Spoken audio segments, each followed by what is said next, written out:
13:47 hours. 18 Japanese Zeros were diving on our formation from 22,000 feet. I was flying a P-38 Lightning with a piece of piano wire that cost 12 cents. My name was Lieutenant Colonel Charles MacDonald, and according to every performance manual in existence, my aircraft was about to be shot down. The Lockheed P-38 Lightning had a documented turn radius 23% wider than the Mitsubishi A6M0. In a turning fight, physics favored the enemy, but someone had twisted a piece of music wire around my aileron control cables. And physics was about to discover that engineering could rewrite the rules of aerial combat.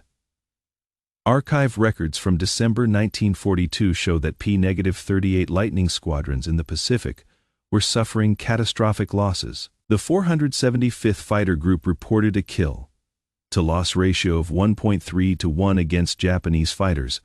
For every 4 P-38 shot down, American pilots destroyed 5 Zeros. That mathematics meant defeat. The United States was producing aircraft faster than Japan, but not fast enough to sustain those casualty rates. Something had to change, or American air power in the Pacific would collapse within 6 months. Can you picture the tactical situation? Japanese Zero fighters controlled Pacific skies through superior maneuverability. The A6M could turn any American fighter at altitudes below 20,000 feet. American pilots had been trained to use altitude and speed advantages, but Pacific combat occurred at medium altitudes where Japanese aircraft excelled. Standard doctrine called for hit and run tactics, diving attacks without dogfighting. But combat rarely follows doctrine perfectly. I was assigned to the 475th Fighter Group at Dobodura airfield in New Guinea. The airfield itself was carved from jungle swampland using bulldozers and coral fill. 2 runways, each 4,800 feet long, built in 37 days by engineer battalions working 20-horse shifts. The climate was brutal, 105 degrees Fahrenheit, with 95% humidity. Rainfall averaging 180 inches annually. Aircraft maintenance occurred in open-air hangars made from salvaged aircraft aluminum and canvas tarps. Our mission was simple: destroy Japanese air power before they destroyed us. The reality was more complex. Every mission resulted in losses. Every engagement favored enemy aircraft. Japanese pilots averaged over 1,500 combat hours, many with experience dating back to the China campaign in 1937. American pilots averaged 200 hours, most of which consisted of stateside training rather than combat experience.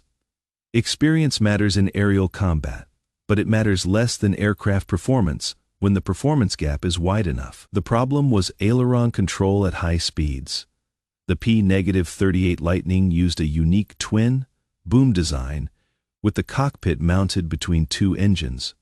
This configuration created exceptional stability and firepower concentration, but it also generated severe control forces during high-speed maneuvers. Aileron cables ran from the cockpit through the center nacelle, down into the left boom, across to the right boom, then back up to the aileron surfaces.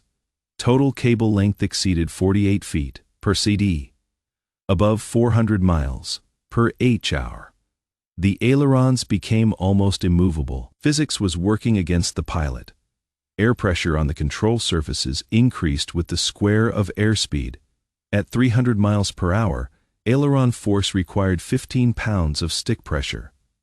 At 400 miles per hour, the same deflection required 45 pounds. At 450 miles per hour, some pilots could not move the controls at all. Pilots needed both hands and maximum physical strength to roll the aircraft. Combat maneuvering sessions lasting more than 10 minutes left pilots exhausted. In combat, that limitation was fatal. Japanese pilots recognized the P-38's high-speed control problems and deliberately forced engagements into speed ranges where American aircraft could not maneuver effectively. Do you understand what this meant tactically? Japanese Zeros could turn P-38s at any speed, but P-38s could dive zeros due to superior structural strength and heavier wing loading. American pilots were supposed to dive away from trouble, extend distance, then climb back to altitude for another attack. That worked in theory and practice. P-38 pilots could not pull out of high-speed dives quickly enough. The aileron forces were too high. Pilot Lieutenant William Clark documented this problem in his combat report from the 18th of November, 1942. Clark dove away from 6 zeros at 18,000 feet, reached 480 miles per hour in the dive, then found himself unable to pull out of the descent. He required both hands on the control stick and maximum physical effort to achieve a gradual recovery that carried him down to 3,000 feet altitude before he regained control. The zeros followed him down and nearly shot him down during the extended recovery. Many aircraft dove straight into the ocean because their pilots lacked the physical strength to recover. Squadron records show that approximately 15% of P-38 combat losses between October and December 1942 were attributed to high-speed control problems. Rather than enemy action, pilots were literally flying aircraft that they could not control effectively at combat speeds. Reports from squadron commanders reached higher headquarters by November 1942. The P-38 Lightning was failing in Pacific combat, not due to mechanical unreliability or structural weakness, but due to control system limitations that prevented pilots from using the aircraft's advantages effectively. Lieutenant Colonel Gerald Johnson, commanding officer of the 9th Fighter Squadron, submitted a detailed report on the 28th of November documenting the tactical problem. His analysis included specific examples. During a mission over Wewake Airfield on the 25th of November, 4 P-38s encountered 8 zeros at 15,000 feet. The temperature was 89 degrees Fahrenheit, humidity 92%, with scattered cloud cover providing limited concealment opportunities. Standard American tactics called for diving away to build speed, then using superior power to weight ratio to climb above the enemy formation. 3 P-38s attempted this maneuver. 2 pilots discovered they could not pull out of their dives quickly enough due to control force limitations. 1 aircraft dove into the ocean at approximately 520 miles per hour. The pilot, Second Lieutenant Frank Morrison, was recovered by rescue boats, but died from impact injuries. The second pilot managed to recover at 500 feet altitude, but was immediately attacked by pursuing zeros and shot down. Only 1 P-38 successfully executed the prescribed tactical maneuver. Johnson's report concluded that the aircraft's control system made standard fighter tactics impossible to execute safely. Technical representatives from Lockheed Corporation were ordered to New Guinea to investigate the problem and develop solutions. The corporate response was predictably bureaucratic: extensive testing, detailed analysis, formal design review, production planning, implementation timeline extending 6 months into the future. American pilots did not have 6 months to wait for solutions. The solution came from an unexpected source. Staff Sergeant Anthony Riske was a control systems specialist assigned to the 475th Fighter Group Maintenance Section. His civilian job had been piano tuner in Detroit, working primarily on Steinway and Baldwin concert instruments. He had learned to adjust cable tensions measured in pounds per square inch to eliminate friction points that affected key response, to diagnose mechanical problems through sound and feel. When he examined P-38 aileron controls, he recognized the problem immediately. The control cables were routed through too many pulleys, creating excessive friction and mechanical disadvantage. Each pulley introduced approximately 8% friction loss. 6 pulleys meant the pilot was only receiving 60% of his control input as actual aileron movement. The remaining 40% was absorbed by mechanical resistance. In high-speed flight, when control forces increased exponentially, that friction became insurmountable. Riske had seen similar problems in piano action mechanisms, where hammers failed to strike strings with sufficient force due to mechanical friction in the key action. Witnesses recalled Riske's first modification attempt on the 15th of December, 1942. He removed 6 feet of piano wire from a wrecked Japanese aircraft. Specifically, a Kawasaki -61 fighter that had crashed during a strafing attack on the airfield 3 days earlier. The wire came from the aircraft's control cable system. Riske examined it under a magnifying glass, tested its tensile strength. Using improvised equipment, determined that the metallurgy was actually superior to standard American aircraft cable. He spliced it into the P-38 aileron control cables, using a technique he had learned from piano manufacturers in Detroit. The process required precise measurement of cable tension, elimination of any slack that would create dead zones in control response, and careful routing to avoid sharp bends that would cause premature failure. The wire was 0.032 inches in diameter. High tensile steel designed to withstand thousands of pounds of tension without stretching. Riske created junction points using silver solder and aircraft grade wire nuts, techniques that violated standard maintenance procedures, but achieved results that met combat requirements. He installed it as a bypass cable that transferred aileron input directly to the control surfaces, eliminating 3 pulleys and reducing friction by an estimated 40%. The modification took 8 hours of precise work using tools improvised from maintenance shop equipment and salvaged aircraft parts. The test flight lasted 18 minutes. Lieutenant Robert Smith flew the modified P-38 through a series of high-speed maneuvers designed to stress the control system beyond normal operational limits. The aircraft was P-38F serial number 42 to 12647. Manufactured at Lockheed's Burbank facility in September 1942. Smith took off from Dobodura's main runway at 0847 hours local time, climbed to 15,000 feet, then began the test sequence. At 425 miles per h, Smith could roll the aircraft using only one hand. The previous week, the same maneuver had required both hands and maximum physical effort. At 450 miles per h, our aileron response remained crisp and immediate. Smith pushed the aircraft to 480 miles per h in a shallow dive, then attempted a high G recovery that would have been impossible with standard control cable routing. The aircraft responded instantly. Maximum roll rate increased from 45 degrees per second to 78 degrees per second. Turn radius at high speed decreased by approximately 15%. Most importantly, pilot fatigue during extended combat maneuvering was reduced dramatically. Smith landed after the test flight and immediately requested permission to take the modified aircraft into combat.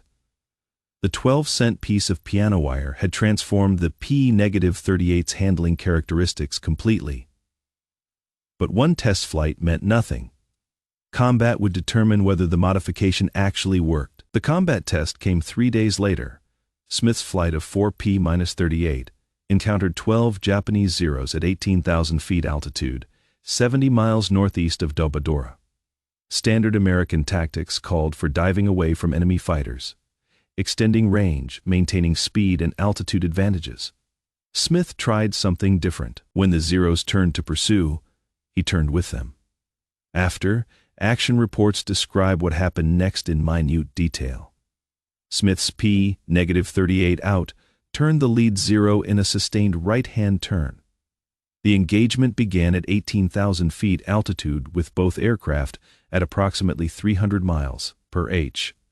The Japanese pilot, Lieutenant Commander Hiroshi Yamamoto, according to captured documents, initiated the turn expecting the American aircraft to dive away as P-38s had done consistently for 6 months. Instead, Smith tightened his turn radius and began gaining angular advantage. Yamamoto pulled his Zero into a maximum performance turn, bleeding airspeed from 300 miles per hour to 180 miles per hour to maximize turning rate. Smith maintained 250 miles per hour throughout the engagement, using the piano wire modification to achieve turn performance that matched the Zero despite higher airspeed. The engagement lasted 90 seconds. Smith achieved firing position and opened fire from 400 yards range with a converged pattern from 4.50 caliber machine guns and 120 mm cannon. The burst lasted 3 seconds. 27 rounds struck the Zero's engine compartment and cockpit area. The Japanese aircraft exploded in mid-air.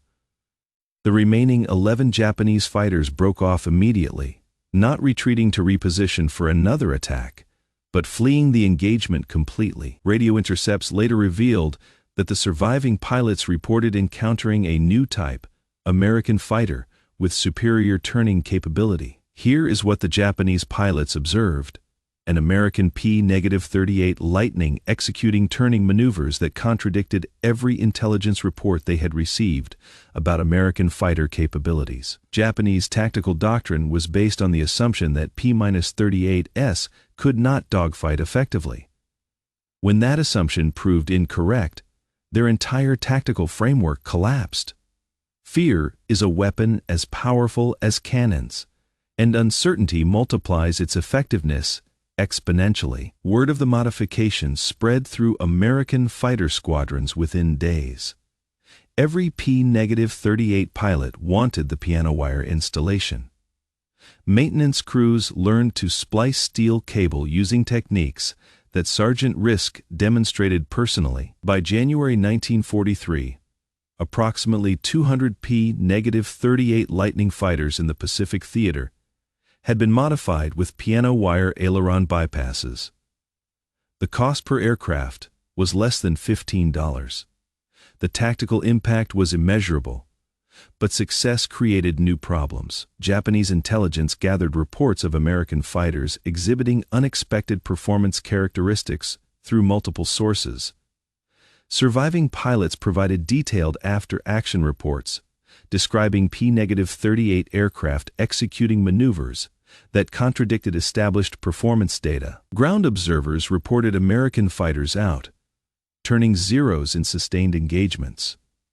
Radio intercepts indicated American pilots were deliberately seeking turning fights rather than avoiding them. Their response was predictable and professional. If American aircraft capabilities had improved, Japanese tactics needed to evolve accordingly. Flight training schools at Kasumagura and Tsuchiura began teaching Zero pilots new defensive maneuvers specifically designed to counter improved P-38 performance. Japanese intelligence officers interrogated captured American aircrew extensively about aircraft modifications and performance improvements. Zero pilots began avoiding turning engagements with P-38s, instead relying on superior climb rate and service ceiling advantages. The technical solution had forced tactical adaptation across the entire Japanese naval air arm.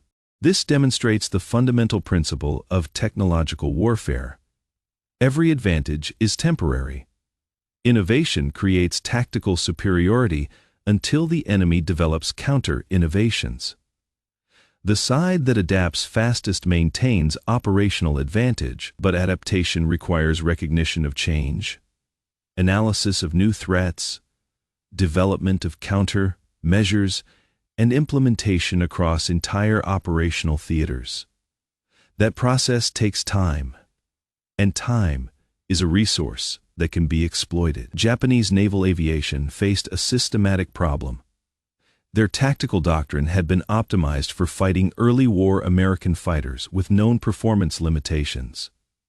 The entire training system at Kasumagura Naval Air Station emphasized exploiting P-38 weaknesses in turning combat. When those weaknesses suddenly disappeared, Japanese pilots found themselves using tactics that were no longer effective. Retraining experienced combat pilots required months of intensive instruction. Japan did not have months to spare. American industrial capacity was delivering new aircraft faster than Japan could train pilots to counter them.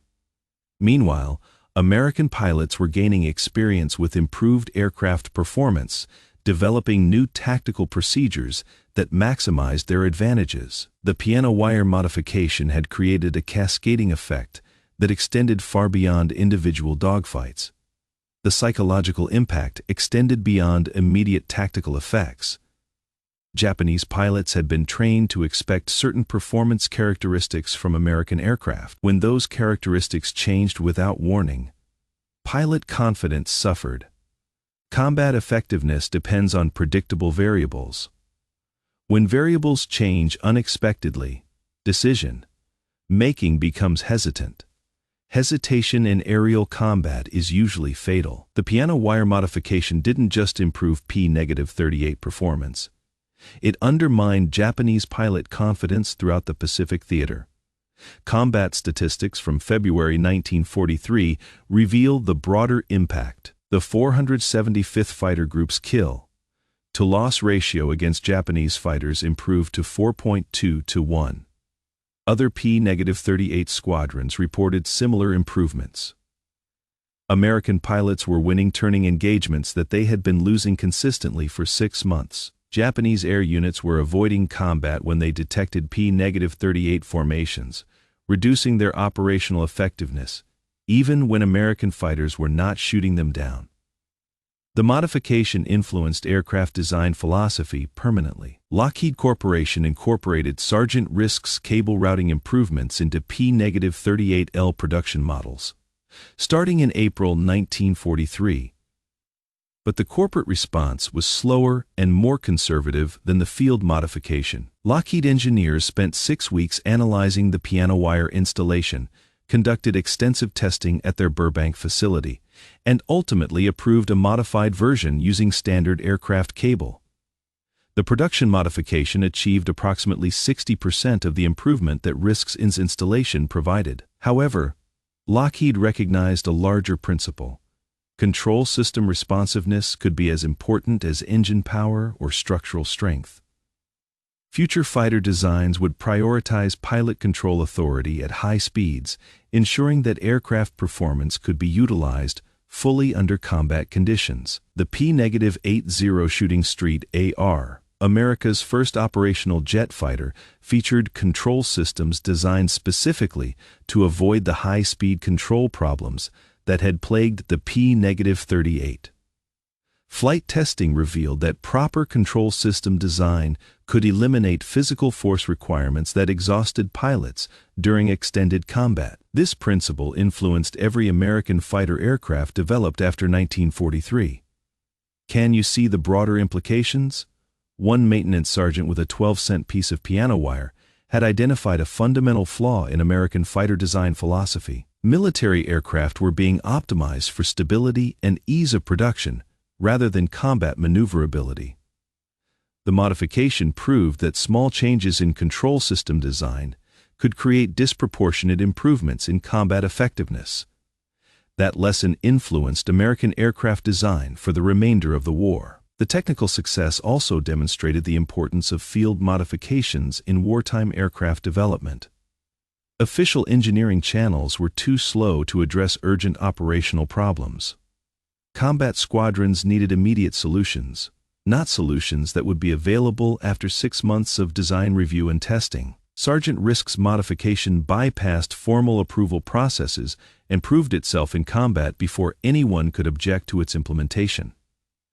Japanese forces attempted to develop countermeasures, but the fundamental aircraft performance gap had shifted in America's favor. Intelligence reports from captured Japanese documents reveal the scope of their analytical effort. The Technical Research Institute in Tokyo assigned a team of 12 engineers to study American fighter performance improvements. They conducted wind tunnel tests on captured P-38 components, analyzed wreckage from crashed American aircraft, and interviewed Japanese pilots extensively about observed changes in American fighter capabilities. Their conclusion, documented in a report dated May 15, 1943, was that American aircraft industry had developed new supercharger systems that increased power output at medium altitudes. This analysis was completely incorrect. but it demonstrated that Japanese engineers were looking for complex technological solutions to explain the performance improvements they observed in combat. Zero fighters retained superiority in climb rate and sustained turning ability, but P-38s now matched them in instantaneous turn rate and exceeded them in diving speed and level flight speed. The combat envelope, where Japanese fighters held advantages, had been reduced to specific altitude and speed combinations that occurred infrequently in actual aerial combat. American pilots could choose when to engage and when to disengage, dictating the terms of aerial combat. This represented a fundamental shift in tactical initiative that extended beyond individual dogfights to influence entire air campaigns. By June 1943, reports indicate that Japanese air units in the Southwest Pacific were suffering unsustainable losses against modified P-38 squadrons. The Japanese response was strategic rather than tactical. They withdrew experienced pilot units to home islands for defense preparations, replacing them with less experienced pilots who were ordered to avoid combat with American fighters unless absolutely necessary. This decision represented a fundamental shift in Japanese air strategy from offensive operations to defensive conservation of resources. The Japanese Combined Fleet Air Force had lost approximately 60% of its experienced pilots between January and June 1943, including the squadron leaders essential for training new pilots. The piano wire modification had contributed to a fundamental shift in Pacific air power balance by accelerating the attrition of Japan's most valuable human resources. Japanese training facilities could replace aircraft more easily than they could replace experienced pilots. The strategic impact extended far beyond individual aerial engagements to influence the entire timeline of Pacific campaign operations. American air superiority was achieved months earlier than originally planned, enabling accelerated ground operations and shortened campaign schedules throughout the island. Hopping offensive, the modification remained classified until after the war ended. American intelligence officers recognized that the piano wire installation represented a significant tactical advantage that needed protection from enemy discovery. Standard operating procedures required that any aircraft with the modification that was forced down in enemy territory should be destroyed completely to prevent technical intelligence gathering. Pilots were briefed specifically about the modification's classified status and instructed to avoid discussing it in radio communications that might be monitored by Japanese intelligence services. Security measures included code names for the modification, improved ailerons in written reports, Package X in verbal communications. Japanese intelligence never determined exactly why P-38 performance had improved so dramatically. Their technical analysis focused on possible engine modifications, new propeller designs, or aerodynamic changes to the airframe. The possibility that a simple cable routing change could transform aircraft performance characteristics was considered but dismissed as too minor to create such significant tactical effects. Japanese engineers captured several P-38 aircraft during 1943. And conducted detailed examinations looking for performance improvements. They found evidence of maintenance modifications, but did not recognize the significance of altered cable routing. The piano wire itself was so inconspicuous that Japanese analysts assumed it was standard equipment. They attributed the change to new engine installations, improved pilot training, or different tactical doctrines. The actual explanation that a piece of piano wire had eliminated control system friction was too simple to be credible to enemy analysts expecting complex technological solutions. Archive documents reveal that Sergeant Riske received no formal recognition for his innovation during the war. He remained at Dobodura airfield until March 1944, then transferred to the Philippines for B-25 bomber maintenance duties. After the war, he returned to Detroit and resumed piano tuning. He worked for 37 years after the war before retiring in 1981. He never discussed his wartime service publicly, partly due to security classifications. He died in 1981 without ever discussing his wartime contribution to aerial warfare. Lieutenant Robert Smith flew the first combat test of the piano wire modification and achieved the first confirmed kill using the improved aircraft. He survived 127 combat missions and was credited with 11 aerial victories. Smith's combat record included engagements over Rabaul, Wewak, Hollandia, and Biak. During the New Guinea campaign, his most significant victory occurred on the 18th of April, 1943, when he shot down 3 Zeros in a single engagement over Simpson Harbor. That mission lasted 4 hours and 23 minutes, during which Smith's flight encountered 47 Japanese aircraft in multiple waves. Without the piano wire modification, Smith later stated, he would not have survived the extended combat maneuvering required during that engagement. After the war, he became a test pilot for North American aviation and contributed to the development of jet fighter control systems. Smith credited the piano wire modification with saving his life on at least 6 occasions when high-speed maneuvering was required to evade enemy fighters. He flew the F-86 Sabre during the Korean War and achieved 2 additional aerial victories against MiG-15 fighters.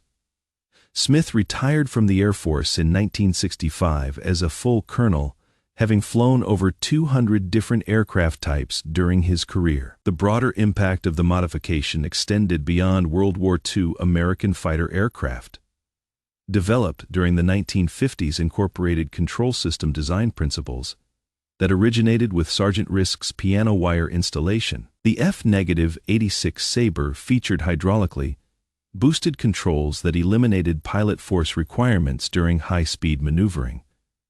The F-100 Super Sabre incorporated full-time hydraulic flight controls that maintained consistent control response regardless of airspeed. The F-104 Starfighter used electrical flight controls that translated pilot inputs into electronic signals, completely eliminating mechanical control cable systems. Each of these designs addressed the same fundamental problem that the piano wire modification had solved temporarily, ensuring that pilots could control their aircraft effectively under all flight conditions. American aerospace engineers recognized that control system responsiveness was not just a matter of pilot comfort, but a critical factor in combat effectiveness.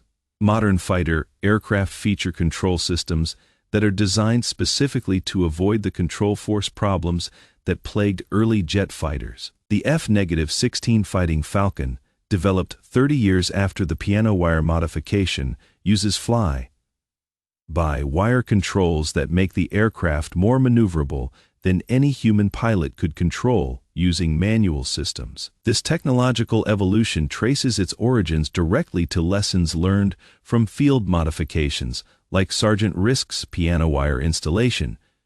Military aviation had learned that pilot-aircraft interface design could be as important as aerodynamic performance in determining combat effectiveness. But the most significant legacy was philosophical, rather than technical.